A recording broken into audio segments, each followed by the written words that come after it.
Magandang umaga, Sao Sanghaw. Ako muli ang iyong agaran serbisyo lady, Dr. Hilda Ong dito sa programang Health and Travel at Serbisyo Publiko. Ngayong umaga, kasama ko po ang isa sa mga outstanding young scientists. Kaya sinabi natin yung mga batang-bata pa po sila. Alam naman po ninyo dito sa ating programa, more than 10 years na marami na akong nakakasama ng mga outstanding young scientists at iba-iba ang kanilang mga specialty ang papag-uusapan. Ngayong umaga, kasama ko po si Dr. Jerome Cleofas. Siya po ay alamin po natin ano po ba ang kanyang ma-share sa atin. Kasi this year, ang team ay tungkol po sa health and wellness. Magandang umaga po. Magandang umaga po, Doc Hilda. Yes po. At this year, dahil sa isa po kayo sa nabibigyan ng parangal mayang hapon bilang isa sa outstanding young scientists, ano po ba ang ma-share natin sa mga nanonood at lalo na sa mga nakikinig sa atin ngayon sa radyo? Una po, gusto ko po magpasalamat po sa DOSTA and NAST sa pagbigay po ng pagkilala na ito. At syempre gusto ko po na ipahatid sa publiko na kami pong mga scientista, kami pong nagtatrabaho sa akademya, kakampi niyo po kami para po sa isang malusog at maginhawang buhay. And then, ang alam ko ay pag-usapan natin yung tungkol sa mental health. Yes po. So, bilang professor, di ba? Ano ang meron po bang, siyempre ikaw mismo, yung sa mental health ngayon kumpara sa iyong mga magulang, meron pang pagbabago? Opo. So, ang linya po ng pag-aaral ko po ay tungkol po sa mga social factors na nakaka-impluwensya po sa mental health at well-being, particular po ng ating mga kabataan, mga nasa edad po na mental health, particular po ng mga nasa 18 to 29 years old, no?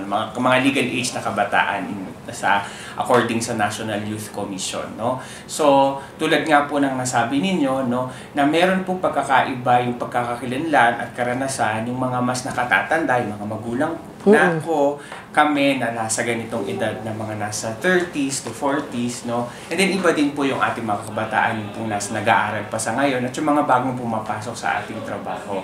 So ano papapansin po natin nung panahon ng ating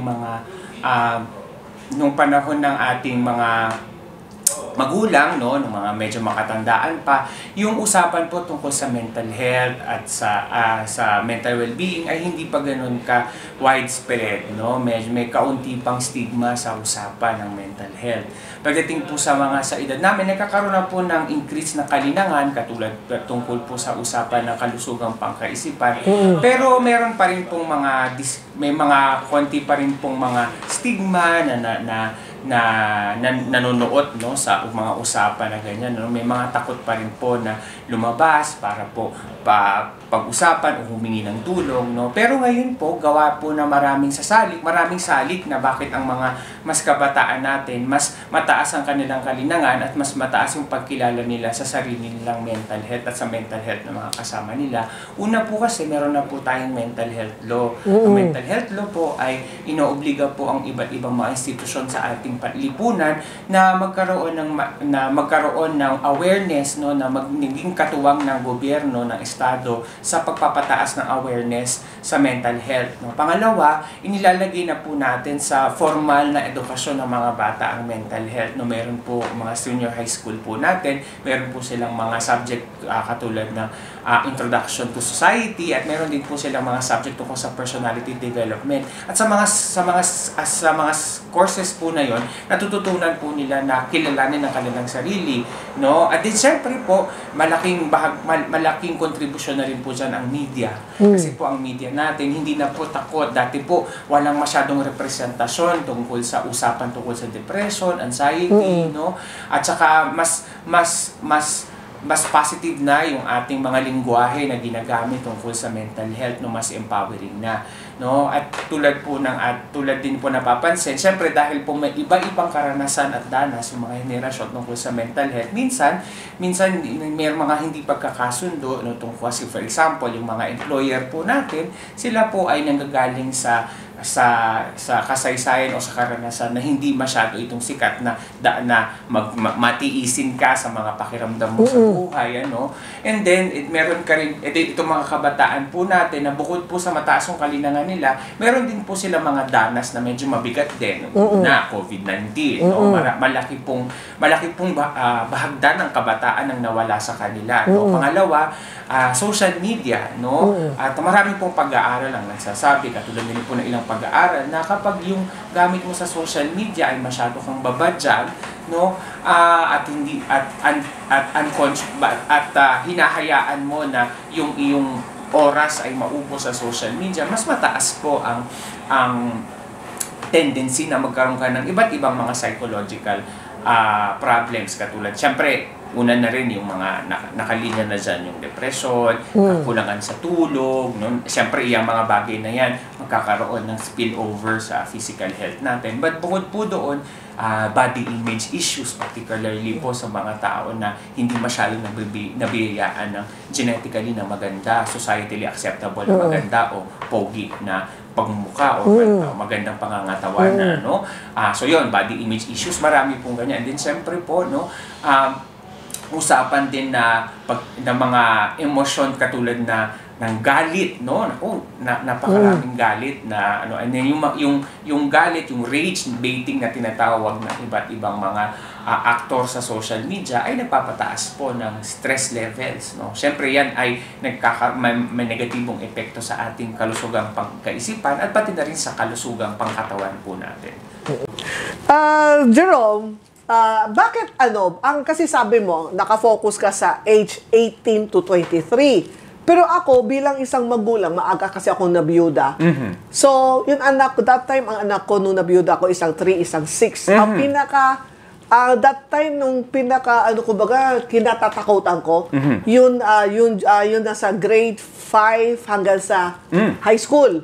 Kumbaga, dun yung age na yun, nakakatakot kung depende kung sino yung magiging barkada niya, diba? Lalo na anak ko ay lalaki. So, bakit 18 to 23? Bakit hindi yung nag-start ka sa 13? 18 to 29 po, no? Kasi po, marami po sa aking mga colleagues na nag-aaral tungkol sa kabataan, yan na po, marami na po ang nagko-contribute dyan sa particular na area ng edad na yan. So, syempre po, bilang kami pong mga scientista, tinitingnan namin ano pa yung medyo may mga kulang na kaalaman sa literature, no? So, meron po kasing, di ba pagka tinignan mo ang buhay ng tao, pwede mo siyang gawing ibahagdan, di ba? May infant, tapos may mga toddler, may preschool, schooler, and then yung madalas po na inaaral, particular pag sinabing kabataan, yung mga adolescent, teenager. So marami po, may mga pediatrician tayo nag-aaral dyan, marami po. At saka yung mga yung mga scientista natin sa larangan ng edukasyon, marami po silang pag-aaral dyan. Isa sa area po na hindi masyado nabibigyan ng pag-aaral ay yung unang dekada ng young adulthood, ng 18 to 29 years old. Ang tawag po namin doon sa developmental studies ay emerging adulthood po, no? So yun po yung aking tinitingnan kasi wala pa tayong masyadong alam theoretically tungkol sa particular na area na yun.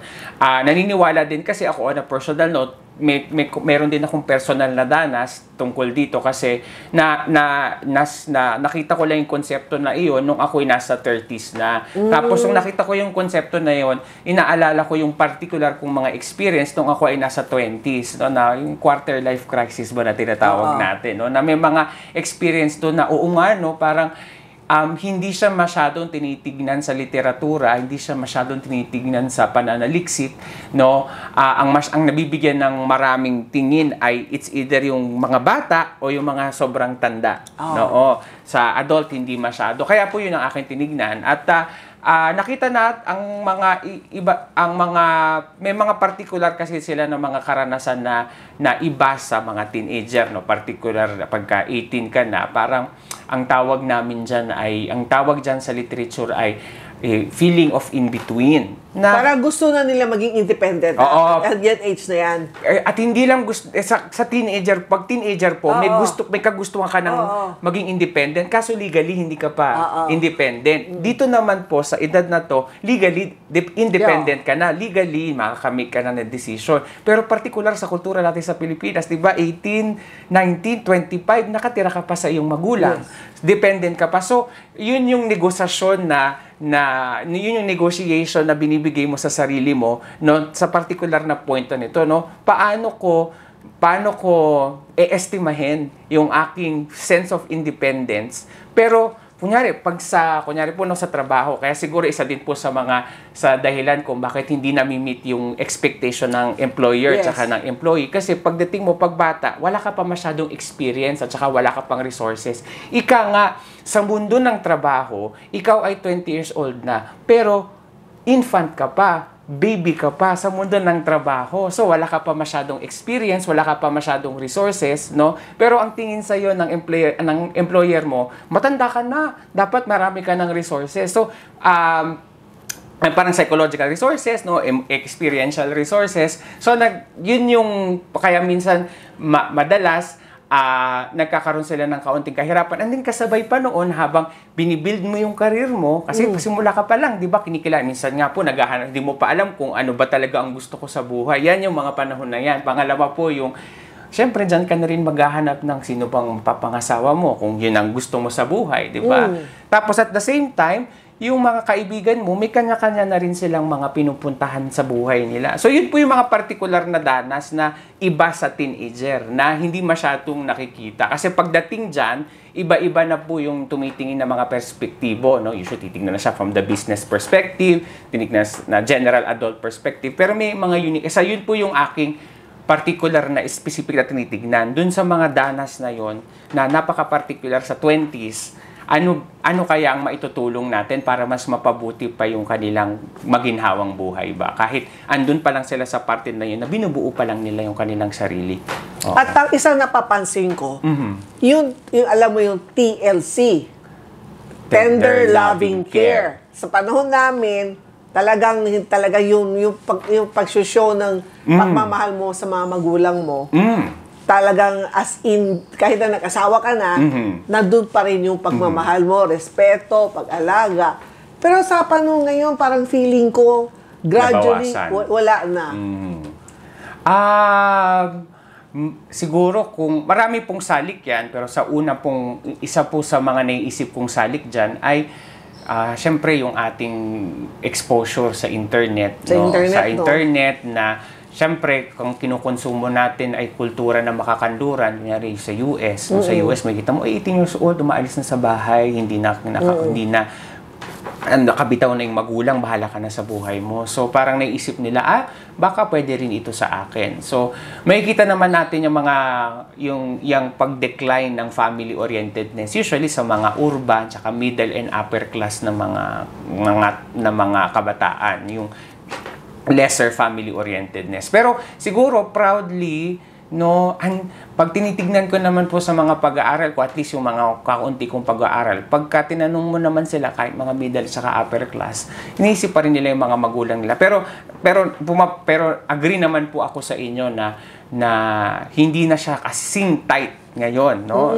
Na hindi na siya katulad ng lahat, may ganun, no? Ngayon, mas assertive na yung mga kabataan natin, no? Na ganun din na exposure yan sa media na makakanluran, no? So nakikita nila kung paano nangyayari. Pero ang maganda rin naman, kunyari sa pag nanonood ka ng Netflix, no? Hindi lang naman mga European o American ang napapanood mo, nakakapanood ka rin ng mga katulad ng sa Korea. Sa Korea po, no, pag yung mga tele, hindi pa po ako nanonood, pero yung mga ilan po na napanood ko na very close sa very family-oriented pa rin, no? Yun pa rin yung kanilang tema ng kanilang mga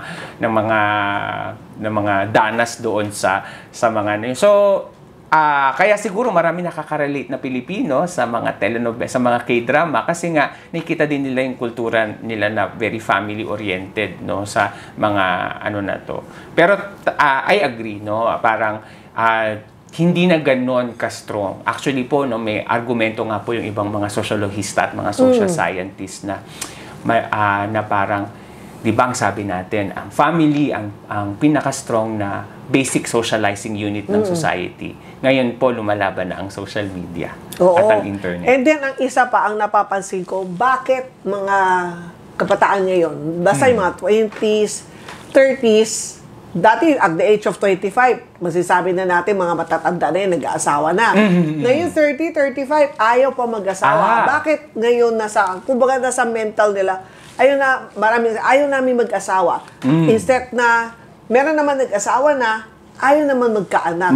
So, makikita natin, di ba, sa mga malls, mga karamihan, mga pet, either dog or ano, di ba, may stroller pa nga eh. Opo. Dati ang nakikita natin, mga bata, infant, ngayon hindi na. Bakit naging ganun na? Pag titignan natin siya mula sa taas, no, na mula sa larger scheme of things, no, pagka tinanong natin yung ating mga kaibigan mula sa field ng demography, na madalas namin kausap sa sociology, ay pag tinignan mo po, pag ang isang bansa ay tumataas ang kanyang economic standing, yung fertility rates ay bumababa po talaga. It's either, both yan, no? Yung fertility rates bumababa.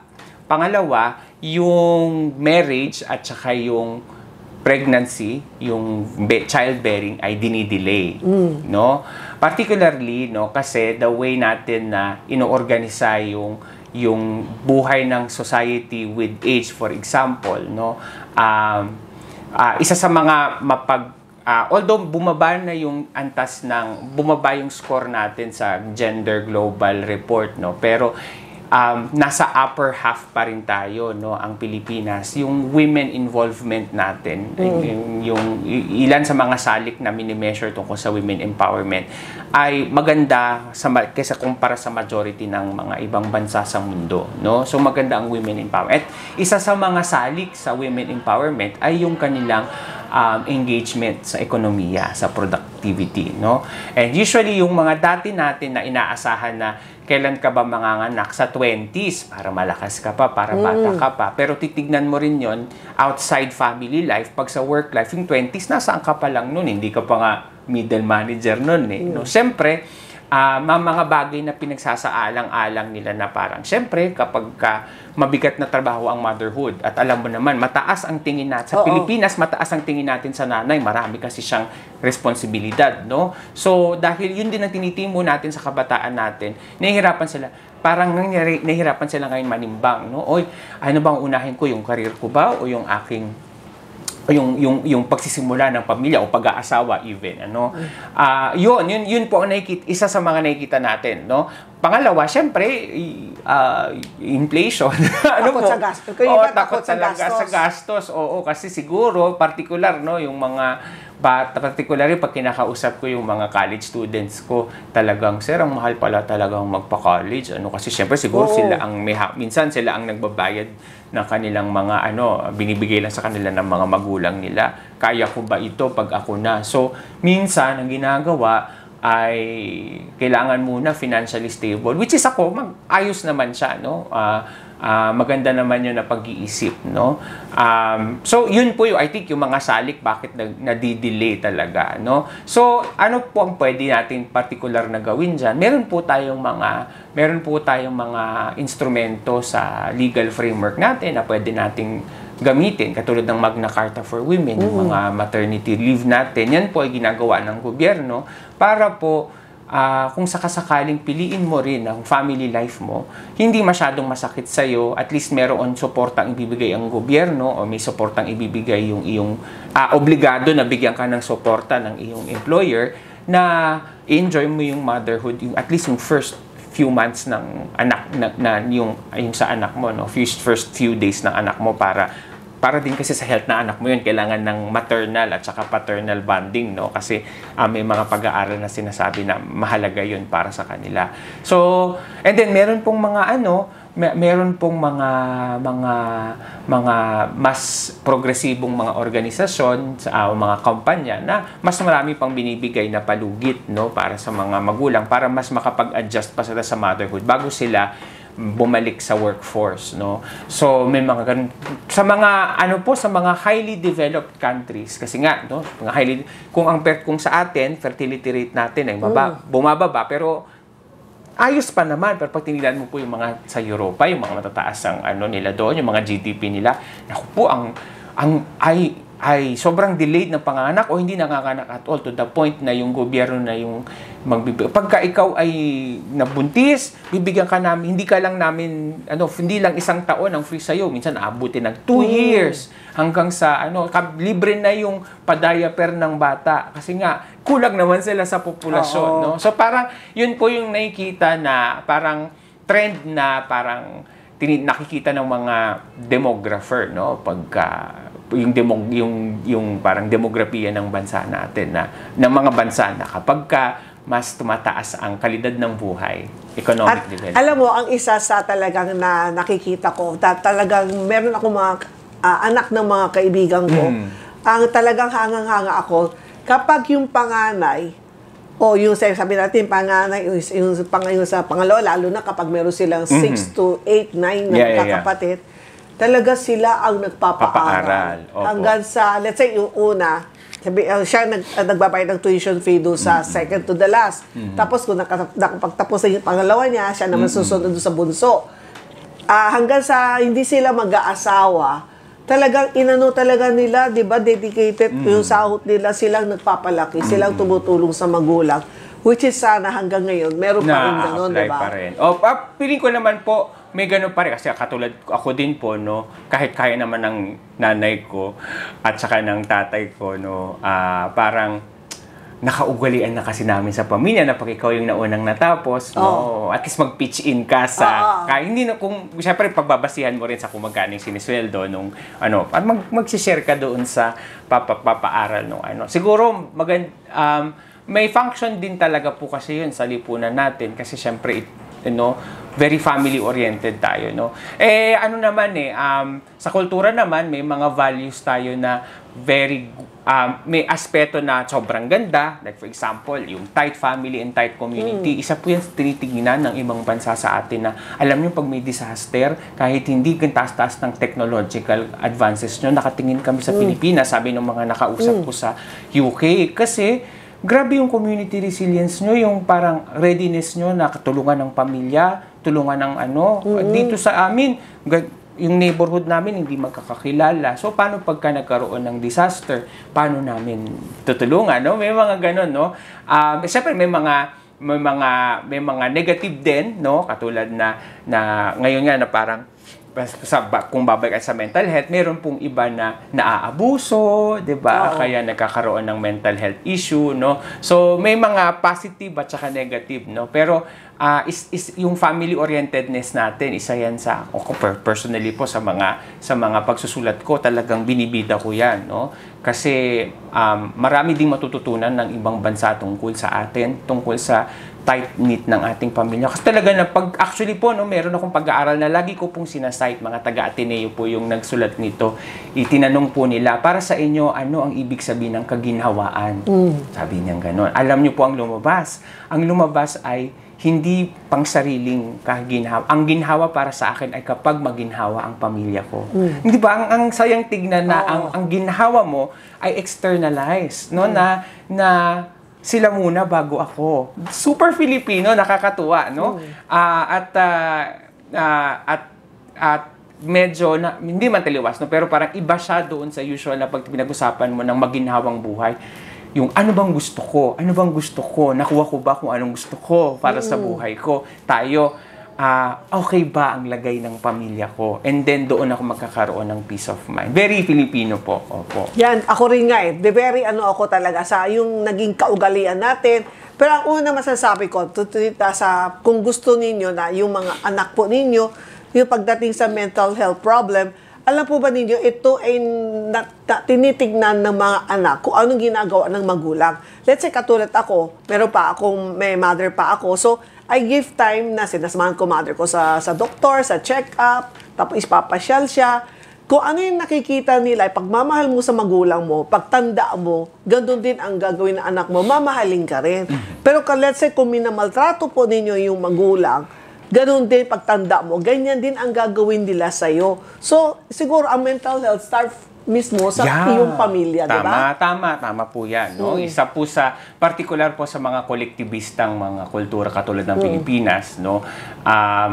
Ang mga salik na isa sa mga salik na tinuturo bakit mayroong mga mental health issues ay galing din po sa pamilya. Kahit matanda ka na, yung mga negative mo experience sa pamilya ay nadadala mo, no? Dr. Jerome Cleofas, at ngayon naman, since kayo ay nakasama sa nakilala bilang outstanding young scientist, ano naman ang masasabi mo sa NAS at kayo ay napili? Siyempre po, gusto ko pong magpasalamat po sa mga bumubuo po sa NAST at sa lahat po na nag-vouch ng aking scientific contributions po, particular sa field po ng social mental health. So, gusto ko rin pong pasalamatan ang lahat ng mga tao na tumulong sa akin, no? Siyempre, simula po sa aking pamilya, ang aking po mga kasama, mga colleagues po sa academia at saka sa pagre-research, lahat po ng aking mga na-collaborate, lahat po ng mga mababait na mga estudyante, ng mga bata, no, ng mga kabataan na nakakasalamuha ko po, no, para makuha po yung mga impormasyon na ito.